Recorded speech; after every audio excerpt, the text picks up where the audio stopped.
Assalamu alaikum. Waaniga teacher Mohan Izan.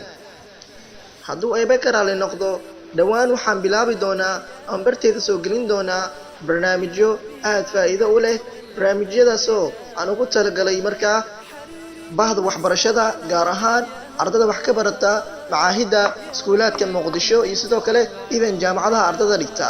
barnaamijkaas waa barnaamij aan ugu magac daray Study More for Free. Study More for Free. ku bar wax badan si bilaash ah. barnaamijkan waxaan rajayn doonaa inuu markaa arday fara badan ama markaa dad fara badan ay ka faa'iidi doonaan. barnaamijka wuxuu ku saabsan yahay markaa useful lessons. waxaan markaa soo dhigi doonaa ma aan soo diyaarin doonaa markaa cashiro aad markaa muhiim ugu ah dhankii markaa ardada. hadaba casharada markaa aan sharxi doono lessons we gonna explain. casharada markaa aan sharxi doono ama aan diiradda saari doono waxay tahay number 1 English grammar. English grammar. Number 2 Arabic to English. Number 3 health lessons and other beneficial titles. waa tahay saddexdaasi titles ayaa markaa main uga ah ama muhiim uga ah casharada markaa aan soo gelin doono.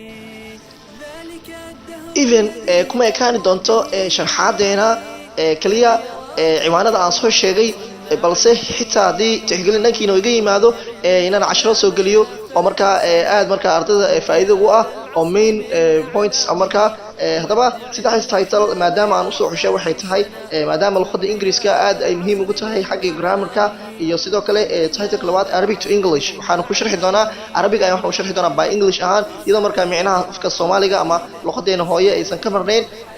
title-ka saddexaad oo markaa asagana main ah qolada markaa caafimaadka ama bahda caafimaadka oo aad ugu anfici doono aan aad ugu soo qaadan doono basic medical skills. markaa insha Allah study more for free.